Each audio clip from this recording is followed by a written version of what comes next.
नमस्कार, मी Tanaya. News अनकटच्या top 15 मध्ये आपलं स्वागत करते. पाहूया देश विदेशातील काही महत्त्वाच्या घडामोडी.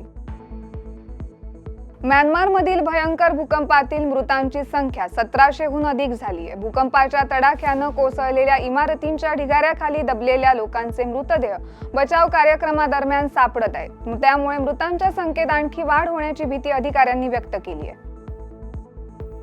इराणने अणु कार्यक्रमाबद्दल अमेरिकेशी करार करावा, अन्यथा इराणवर बॉम्ब हल्ले करू तसेच त्या देशावर आणखी निर्बंध लादण्याचा इशारा अमेरिकेचे राष्ट्राध्यक्ष डोनाल्ड ट्रम्प यांनी दिलाय. पाकिस्तानचे माजी पंतप्रधान आणि सध्या विविध गुन्ह्यांसाठी कैदेत असणारे इम्रान खान यांना शांततेचं नोबेल दिलं जावं अशी शिफारस करण्यात आली असून नॉर्वेमधील पाकिस्तान वर्ल्ड अलायन्सेसने इम्रान खान यांच्या नावाची शिफारस केली आहे. पाकिस्तानमधील लोकशाही वृद्धिंगत करण्यासाठी त्यांनी मोठं काम केल्याचा दावा या शिफारसीसोबत करण्यात आलाय.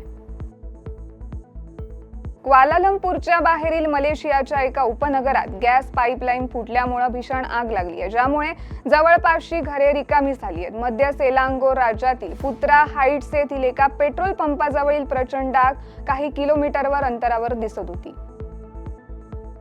चीनच्या लष्कराने सांगितले की त्यांनी तैवानला वेढा घालण्यासाठी आपले सैन्य, नौदल, हवाई आणि रॉकेट सैन्य पाठवले असून ज्याचा उद्देश स्वराज्य असलेल्या बेटाची नाकेबंदी करण्याचा सराव करणे होय. इस्रायलने दक्षिणेकडील प्रदेशातून मोठ्या प्रमाणात स्थलांतर करण्याचे आदेश जारी केले असून त्यांच्या नव्यानं केलेल्या हल्ल्यात वेग दिलाय. त्यामुळे हमासच्या एका वरिष्ठ अधिकाऱ्याने जगभरातील समर्थकांना शस्त्रे हाती घेण्याचे आणि गाझाच्या लोकांना विस्थापित करण्याच्या योजनांविरुद्ध लढण्याचे आवाहन केले.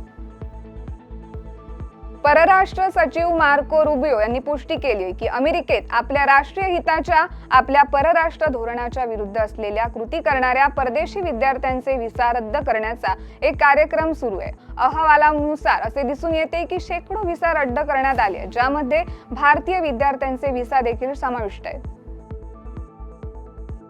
काठमांडूमध्ये झालेल्या हिंसक निदर्शनांमध्ये 2 जणांचा मृत्यू, डझनभर जखमी आणि जाळपोळ आणि लूटमार झाली आहे, ज्याचे नेतृत्व राजेशाहीवादी राष्ट्रीय प्रजातंत्र पक्षासारख्या तुटपुंजा राजकीय शक्तींनी केले.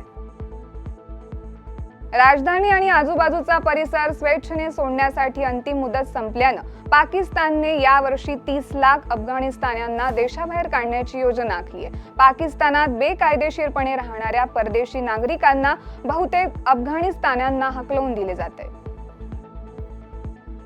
इस्रोने त्यांच्या कार्टोसॅट 3 या पृथ्वी इमेजिंग आणि मॅपिंग उपग्रहाने घेतलेल्या प्रतिमा प्रसिद्ध केल्या आहेत, ज्यात 28 मार्च रोजी म्यानमारमध्ये झालेल्या भूकंपामुळे झालेल्या नुकसानाचे दर्शन घडले. आपत्तीनंतरचे कार्टोसॅट 3 चे फोटो इस्रोने 29 मार्च रोजी म्यानमारमधील मंडाले आणि सागाईंग शहरावरून घेतले होते. ब्राझीलचे अध्यक्ष लुईज इनासियो लुला दा सिल्वा मे महिन्यात रशियाचे व्लादिमीर पुतिन आणि चीनचे शी जिनपिंग यांची बीजिंगमध्ये भेट घेणार आहेत. ही घोषणा अमेरिकेचे अध्यक्ष डोनाल्ड ट्रम्प यांच्या मोठ्या प्रमाणात शुल्क आकारणीनंतर जगजागतिक व्यापार युद्धाच्या तयारीत असताना करण्यात आली आहे. आज शेअर बाजारात गुंतवणूक करणाऱ्यांची झोप उडाली आहे, कारण जागतिक बाजारातून आलेल्या कमकुवत संकेतांनी सगळ्यांना धडकी भरली आहे. बीएससी सेन्सेक्स एकदम 1148 अंकांनी कोसळलाय आणि 76,266 वरती येऊन थांबलाय. दुसरीकडे NSE निफ्टी पण मागे राहिला नाही, तो 274 अंकांनी घसरून 23,242 वर आलाय. बहुप्रतीक्षित स्पायडरमॅन 4 चित्रपटाचे अधिकृत शीर्षक स्पायडरमॅन ब्रँड न्यू डे असे जाहीर करण्यात आले. सिनेमाकॉन दरम्यान अभिनेत्यानं एका व्हिडिओ संदेशातून ही घोषणा केली आहे. न्यूझीलंड राष्ट्रीय क्रिकेट संघ आणि पाकिस्तान राष्ट्रीय क्रिकेट संघ यांच्यातील दुसरा एकदिवसीय सामना 2 एप्रिल रोजी खेळला जाणार असून दोन्ही संघांमधील हा सामना हॅमिल्टनमधील सेडन पार्क येथे खेळला जाणार आहे. क्रिकेट ऑस्ट्रेलियाने 2025-26 साठी राष्ट्रीय करारासाठी ऑफर केलेल्या 23 पुरुष खेळाडूंची यादी जाहीर केल्यानं युवा फलंदाज सॅम कॉन्स्टास, फिरकी गोलंदाज मॅथ्यू कुहनेमन आणि अष्टपैलू ब्यू वेबस्टार हे मोठे विजेते आहेत. या तिघांचाही राष्ट्रीय करार असलेल्या 23 खेळाडूंच्या अद्ययावत यादीत समावेश आहे. या बातमीसह वेळ झाली आहे टॉप 15 मध्ये इथेच थांबायची. तोपर्यंत पाहत राहा न्यूज अनकट.